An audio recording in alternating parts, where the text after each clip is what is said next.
เต็มครับเตรียมปากกามาจดครับพี่น้องสำหรับการไหว้นาคเมื่อวานนี้เนาะครับพี่น้องเนาะสำหรับ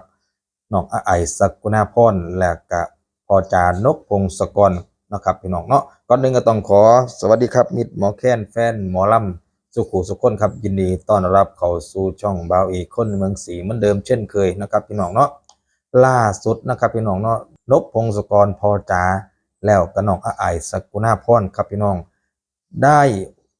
ไหว้นาคนะครับประจำบ้านพักหมอลำเสียงหกนกพงศกรนะครับพี่น้องเนาะแล้วก็ได้จุดธูปครับพี่น้องเนาะได้เพื่อเป็นสิริมงคลก่อนจะเดินทางไปทำการแสดงอยู่ที่จังหวัดศรีสะเกษบ้านน้องไผ่อำเภอวังหินจังหวัดศรีสะเกษซึ่งเป็นงานอุปสมบทของพระเอกโอ๊ตฉลองชัยแล้วกับมีการจุดธูปนะครับไหว้นาคนะครับ2 ตนที่อยู่บ้านพักประจำหมอลำเสียงหกนกพงศกรครับFCแฟนครับต่างกับโฟกัสไปนี่แหละครับพี่น้องต้องบอกเรียกว่าเต็มให้โชค FC แฟนครับเนาะครับพี่น้องเนาะแต่บอกจังสี่ก่อนครับ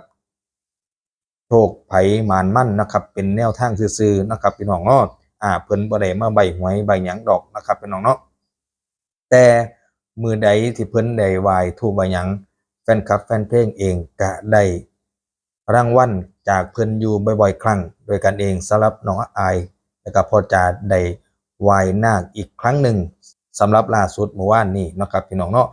เตรียมปากกามาจดได้เลยครับพี่น้องสำหรับธูปโตที่เพิ่นได้ไหว้ในเมื่อไฟนะครับพี่น้องได้มอดลงครับก็จะได้เห็นร่องรอยของตัวเลขครับพี่น้องเป็นเลขตัวนี้ครับพี่น้อง43อีกตัวหนึ่งทูบมันแตกออกนะครับหลายๆคนก็ตีไปเป็นเลข8เลข3แน่นะครับก็แล้วแต่ว่าดวงไผมานมั่นก็แล้วกันเนาะครับพี่น้องเนาะถือว่าเป็นการเสี่ยงโชคเสี่ยงดวงไปเพื่อมีหวังจากน้อยๆถือว่าเป็นการเสี่ยงโชคเสี่ยงดวงไปนะครับพี่น้องเป็นความสุขของชาวอีสานเฮาเนาะครับพี่น้องเนาะแล้วก็ชาวไทยนี่แหละครับสำหรับวันที่1จะมาฮอดนี่นะครับพี่น้องวันที่1กรกฎาคมปี68ครับสำหรับเมื่อคืนนี้นะครับน้องอายกับพ่อนกพงศกรหลังจากที่ไหว้นาคประจำบ้านพักหมอลำเสียงวิหกนกพงศกรแล้วเนี่ยครับก็ได้เดินทางนะครับออกจากบ้านพักจากจังหวัดอุดรเพื่อเดินทางไปที่บ้านหนองไผ่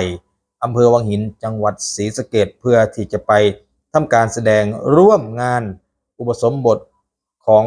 พระเอกโอ๊ตฉลองชัยซึ่งเป็นชาวจังหวัดศรีสะเกษนั่นเองนะครับซึ่งนี่แหละครับถือว่าเป็นงานบุญอันยิ่งใหญ่เนาะเป็นงานบวชเนาะช่วงนี้ก็จะเป็นงานบวชนะครับพี่น้องเนาะ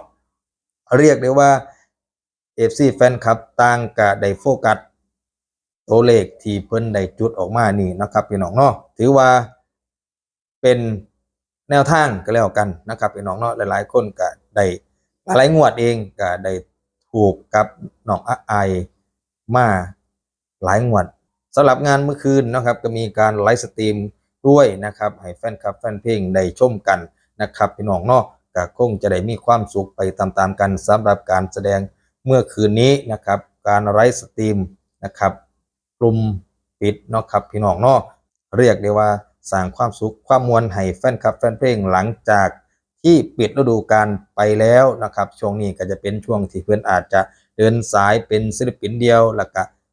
ทำกลุ่มปิดในสตูดิโอนะครับซึ่งเมื่อคืนนี้เพื่อนก็เป็นการไลฟ์สตรีมลูกชาวนานะครับพี่น้องเนาะซึ่งเพื่อนก็ได้ทำการไลฟ์สตรีมนี่เป็น EP ไปนะครับพี่น้องเนาะก็ค่อยติดตามค่อยให้กำลังใจคณะหมอลำเสียงหนกพงศกรและก็น้องไอศักกุณาพรและก็คณะทีมงานบุคลากรภายในคณะหมอลำเพิ่นนำก็แล้วกันเนาะครับพี่น้องเนาะก็เป็นกำลังใจให้กับสุขุสุขคนก็แล้วกันนะครับนี่ก็คือเป็นความสุขความมวลบ่ว่าจะเป็นศิลปินเองบ่ว่าจะเป็นแฟนคลับ FC นะครับที่ได้เข้ามาชมทั้งไลฟ์สตรีมนะครับพี่น้องเนาะก็ถือว่าเป็นความสุขนะครับถือว่าเป็นการคลายเครียดนะพวกเราคนเองทำงานเลิกจากงานแล้วย่ำมื้อคืนตอนแลงก็ต้องมาเบิ่งเพื่อผ่อนคลายกิริยาบถเนาะครับพี่น้องเนาะก็ถือว่าเป็นการที่สร้างสีสันให้กับวงการหมอลำอีกทางหนึ่งโดยการไลฟ์สตรีมเนาะครับพี่น้องเนาะเฮาเข้าไปเบิ่งได้นะครับช่วงนี้บ่ว่าจะอยู่ ทางใดทางไกลบ่สามารถที่เข้าไปเบิ่งหน้างานได้ก็สามารถซื้อกลุ่มปิดเข้าไปให้กำลังใจนักแสดงศิลปินที่ท่านชื่นชอบได้นะครับพี่น้องเนาะอ่ะสำหรับมื้อนี้นะครับบ่าวเอก็ได้นำสาระดีๆเกี่ยวกับแวดวงหมอลำมาฝากพี่ฝากน้องเหมือนเดิมเช่นเคยพบกันกับบ่าวเอในคลิปต่อไปก็แล้วกันครับสวัสดีครับ